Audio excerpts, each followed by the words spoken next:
Hello and welcome to Mystery Us. I'm Tony Pratt, your host for Mystery Us. And on today's program, we have a really fascinating topic and guest, investigator and author of the JFK assassination report, 13 Shots, Mr. Leroy Blevins, Sr. Welcome to Mystery Us, Leroy. Thank you. Now, Leroy, you began a 9-year investigation into the JFK assassination at the behest of one of the eyewitnesses. Yes. Now, who was that? How did that all transpire? Well, he asked me not to say his name, so okay. That's why I never give his name out. But it was like in January of 2005 is I got an email by a man that claimed he wanted me to give him a call. So he gave me his phone number, and I gave him a call. And he was telling me that he was one eyewitness in the JFK assassination. And he's seen the research I've done before on other subjects as well in the past.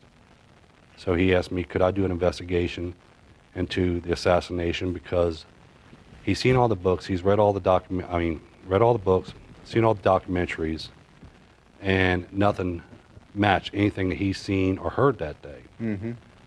So he asked me would I take on the task on doing an investigation for him, because he was sick, and he wanted to know what really took place that day. Right.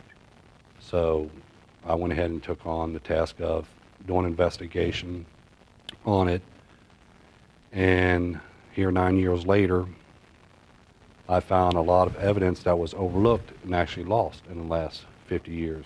Mm-hmm. Now, the focus of in research of this book, in your investigation, you don't try to solve the question of, who are the players that are behind the conspiracy. There's already been a lot of books written like that, and but what you do instead is just show through direct photographic evidence and films what actually happened on November 22nd, 1963, and that a conspiracy is evident. According to your book, there's 4 gunmen, including Lee Harvey Oswald, who are firing 13 shots from 3 different triangulated locations. Can you start walking us through that, or give us the beginning of that at least? Okay, like I said, I based most of my research on photographic evidence, because with photographic evidence, we can actually see this. Yeah. It's not a story that someone's told or a hearsay from one eyewitness or another eyewitness or a person on the street. This book here holds photo evidence of all 13 shots. Now, they claimed Oswald only took 3 shots that day and he was the only gunman there. Right. But by photo evidence that I found from the films and images and lining them all up together, there's exactly 13 shots was fired that day by 4 gunmen, which Oswald was one of them. And then there was 2 other locations, which was the grassy knoll, right, and the rooftop of the records building. Right, and now the most important part of the photographic record is the Zapruder film. Yes. Because you base all of your timelines and you line up the other films' timing with the Zapruder film. Yes. To figure out what happened first, or when events happen. And you've got films that show the blasts and even smoke in some cases appearing in the film, and you show the frames in the book where that happens. Yes. And it's compared with the Zapruder film. Now, Abraham Zapruder filmed using a certain type of camera and a certain type of film. And you have a example of the camera here, right? Yeah, this is the same exact camera that Mr. Zapruder used, Bellhauser Director Series. Okay, and what a lot of people don't know about this camera is this type Bell and Howell, right? Yeah, Bell and Howell. Bell and Howell Zoom-Matic Director Series. Okay. Yeah. What people don't know about this camera here is it's very difficult to operate. Right. Okay, just like what a lot of people didn't know about the film, just like when I analyzed the film, Mr. Zapruder was filming in slow motion. Everybody thought it was his normal speed. But by the film, and the way the film shows us, he was filming in slow motion. As you notice, like this button right here this on the side, you have to hold it exactly right here to run at normal speed. Yeah. If you hold it down any further, you're filming in slow motion. Right, so it's real easy to just, because it doesn't have a, like it doesn't click Yeah, or it doesn't catch. lock in. You just hold, you got to hold it in the middle. Yeah, so right now you're filming in slow motion. So I'm already filming slow Yeah, motion. so the only way you can film in regular speed is you got to push your finger here, push it down just a little bit, Just a little bit. and there you go. You're Okay. filming at normal speed. So, and you contend that Zapruder was actually filming in slow motion. Yes, he was filming in slow motion. And you can tell that by watching the film. Yes. And so when you're watching the Zapruder film in slow motion, you're actually watching it in double slow motion then. Yes. Cool. Because that's where that's where he captured. See, a lot of people know that Mr. Zapruder captured 11 shots that day, Right. bullet striking. The Zapruder film does show JFK being shot 4 times, Right. Governor Connolly being shot twice. Then he also shows distraction shots that was fired that day. Yeah. Just like also about the film, what people don't know about the film that I found out as I did research and I was analyzing the camera and the films is the film itself. This is the same exact type film that Mr. Zapruder used, in which we talk about in this book, that this is a double-sided film. Mm-hmm. It's only 25 feet of film, but when you cut down the center, it turns into a 50 feet reel Right. film. It looks like a 16 millimeter film, Right. but it's actually 8 millimeter film. Right. It's just got two sides. It's got yeah. two sides to it. After you get done filming on one side, then you turn it around and reverse it, and you film it on the other side. Right. Well, that's where we had the split in frames 132 and 133 Right. of the film. At that point, what people don't know is Mr. Zapruder did turn the film around. Yeah. That's why we had that split in the film. Because when I was analyzing it, and you can actually tell this through the film, when I was looking at frame 132 and 133, you can see actually more people gathered on the corner between 2 frames. Right. And JFK's motorcade is already coming down on Elm Street. So he didn't capture them turning down on Elm Street. Right. So between frames 132 and 133, All of a sudden, a bunch of people appear there that weren't there before. yes. Yeah. So between frames 132 and 133, his camera ran out. He had to turn the film around, reload it. Sorry, I just have a problem putting that in there. But he reloaded the camera. Then after he got done reloading it, he has to wind it up again. And that's why when he put his, because remember, he had glasses as well. So when he starts looking through the viewfinder here, he's pushing down. You don't know he's filming in slow motion. Yeah. Because he's trying to get real hurry about it because the limousine's already coming down Elm Street. And that's why some people have thought that maybe some of the frames of the Zapruder film have been removed, or some part of it for some, nefarious reason or whatever. Yes. But actually, it was just he just had to flip the film over.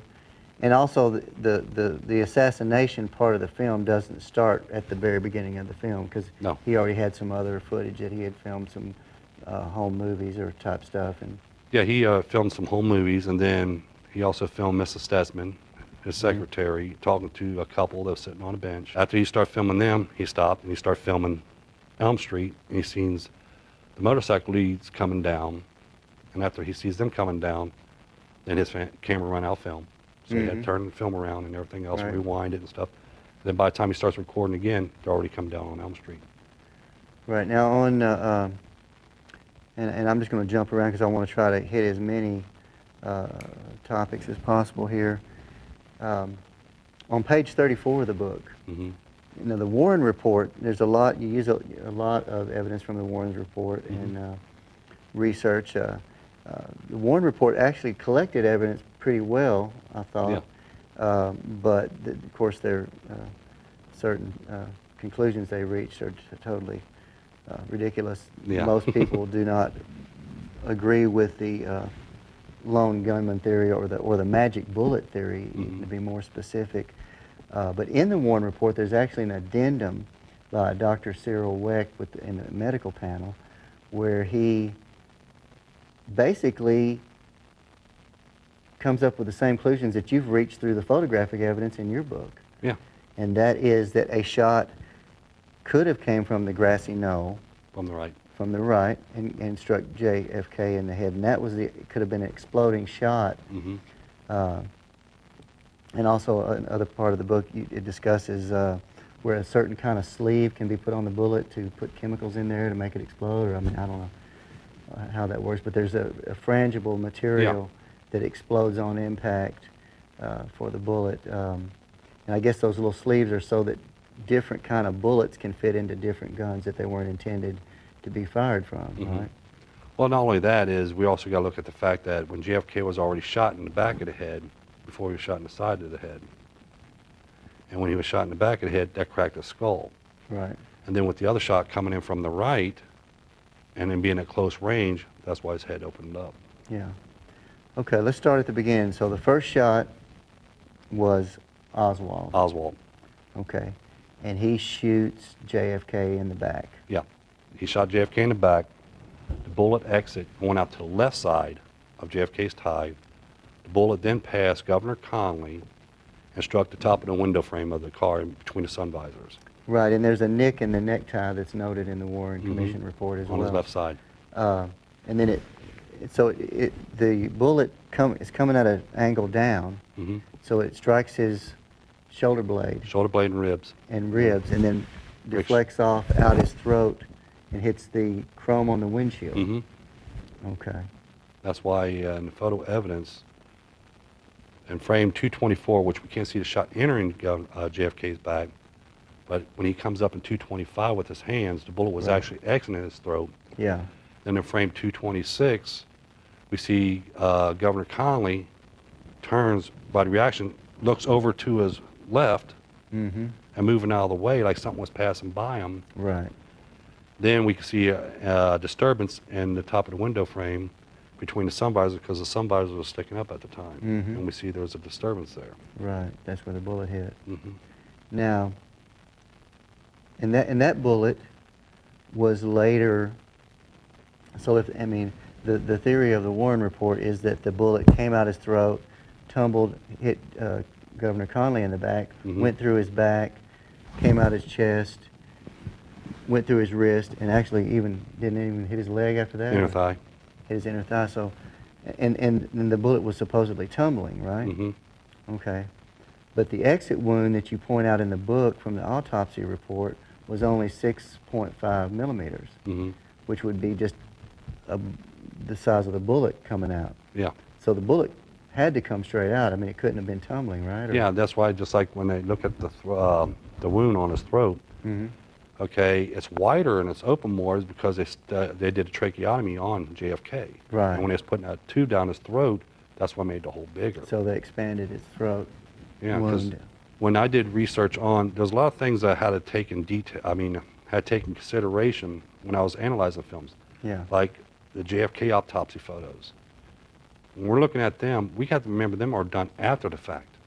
After they did tracheotomy, after they're trying to bring him back and everything else, because you can see he's cleaned up and everything else. Right, and the good thing about the autopsy photos, I know even the doctors or people at the Parkland Hospital had testified that the back of JFK's head was blown off, which was not true. That's right. Because when you see the photos, there is a bullet hole in the back of the head, but it's the part that's that exploded of his head was the right temple area. From the ear back, he's intact.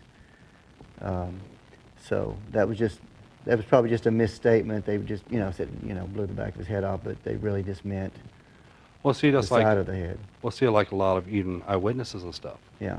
They said they seen the back of JFK's head blow it off, and then some of them, just like the only one that actually said that, hey, no, it was the right side of his head was gone. Yeah. Was Clint Hill, and that was the Secret Service agent that got on the back of the limo.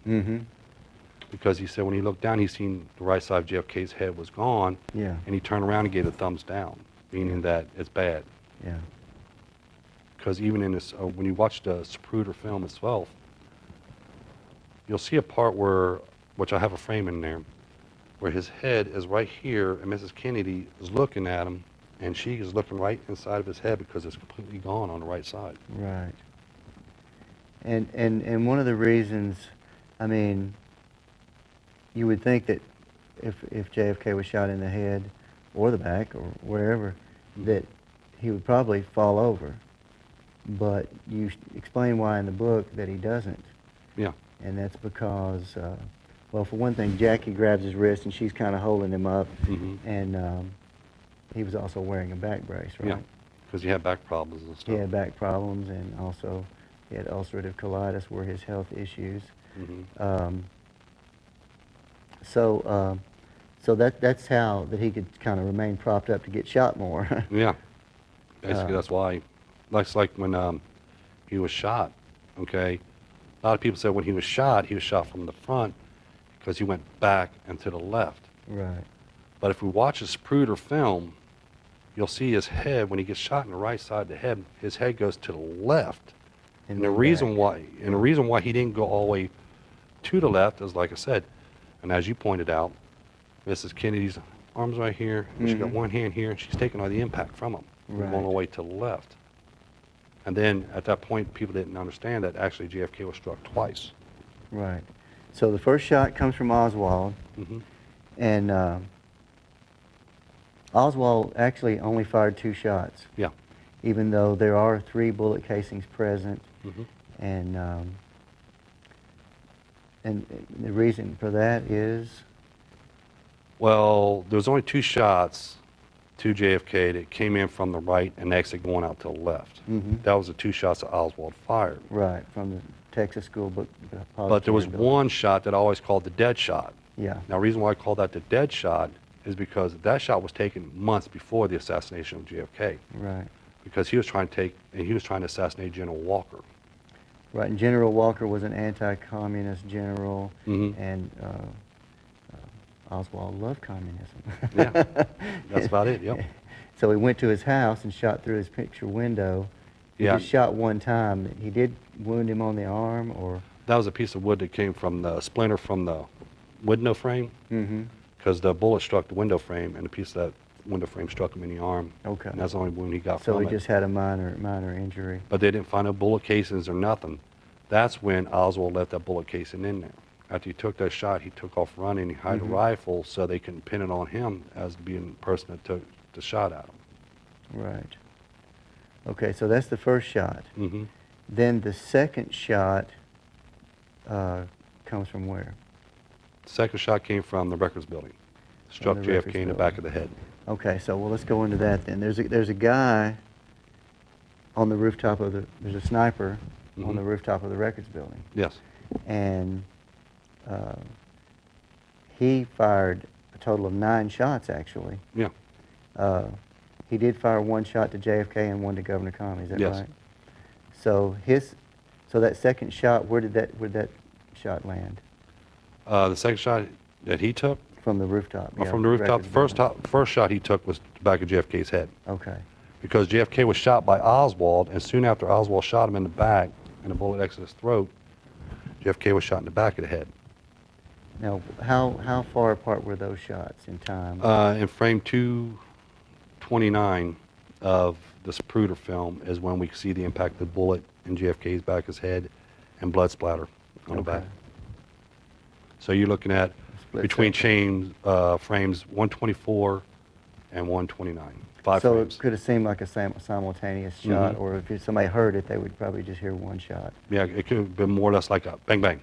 Now, Both from 2 different the reason you locations. know this guy's on the rooftop of the Records Building is because he appears between the sprocket holes of the frames, of the film, on the Zapruder film. Yeah, because you can actually see him coming down. His reflection is there. Now, how do you determine that that's the reflection from the roof? How do you know which building it's coming from? By the angle of the shots Okay. and by the way Zapruder was filming at the time when he caught Where him. Zapruder's position was?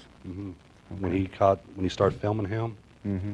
Now, on a lot of the frames, this shows on every one of the frames, it shows that that's because it was bleed through because the way they developed the film, like I said, is a double-sided film. You know, you film on one side and turn around on the other side, and just basically that's what happened to it, and that's why we see him in all the frames. Right. But there's only a certain amount of frames that you only see him coming down, takes aim, and he fires. And you can actually see him coming down, taking aim, and That's firing. only on one side of the film, because You can see it on the other side of the film. Is just I used the other side of the film, which is frame 74, 75, 76, and 78.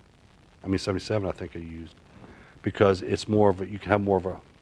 The background is different because you see it part of the trees because that's a reflection. Because when you look on the other side where he actually took that shot, it's hard to tell it because it's like right where the motorcycle rider is. But basically, it was only filmed on one side, and then it bled through to the other side. the other side, And yeah. that's why you actually see the image of this gunman in every frame of the Zapruder film. Yeah, but there's only certain, like I said, only certain amount of frames that he was moving. All the rest of them is just a dead frame. Static. Yeah, Yeah. it's just a static, the same frame. Just a shadow, that's it. Right, and you show in the book, you show the frames, you show the positions of every gunman, you show every gunman. Now, you know, people can look at this and they can say, well, you can look at pictures and you can find images, or you can look at films and you can find images. However, these gunmen appear in multiple films and images. They're in more than one film. Yes. In the same location. Yes. Shooting the same, what looks like rifles. And it all times out the same. When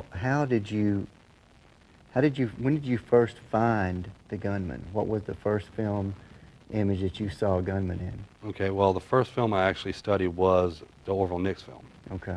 Because Nix film, that's where they claimed the gunman on a grassy knoll behind a picket fence.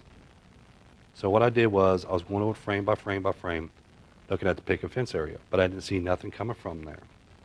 So the next thing I did was I had my map out. I started marking the locations of the people in the film on the Nix film so I can have it for later use on the other films. And as I was looking over where Mr. Zapruder is, I seen a flash coming from behind him. So when I zoomed in, you can actually, after I zoomed in, you can actually see the guy taking a shot to Governor Conley. Right. And he was the one shooting on the open side of shelter number 3 on the grassy knoll. And then when I went back, I started going over that area. That's when I found the shot coming from the window of the shelter as well. And then as soon as that shot happened, JFK's head exploded.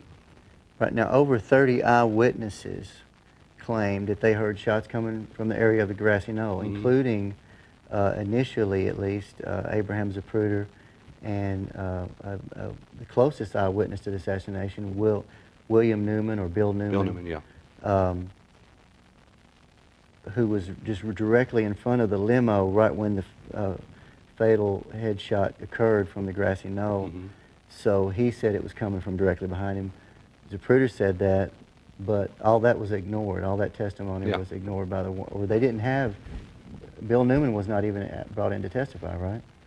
They had one page on him, okay, but he was actually never asked to testify because I guess what happened was, why he didn't, and a lot of people don't know this, is in his story, even though the shots did come from behind, there was a lot of truth in his stories. He was correct about almost everything. Except when he says when JFK was shot, he jumped up. He stayed up in the limo, and that's when they decided not to use him, because JFK did not stand up. Yeah, he was probably just so close to him that when he grabbed himself, I guess he probably raised up a little bit, but he never actually did stand up, or he never stood up. Yeah. So they just discounted his testimony, possibly because of that. We don't know that. Yeah. But now, as far as these gunmen, so we've got Oswald fires 2 shots. The gunman from the grassy knoll, there's 2 of them. They fire 1 shot each. Yes.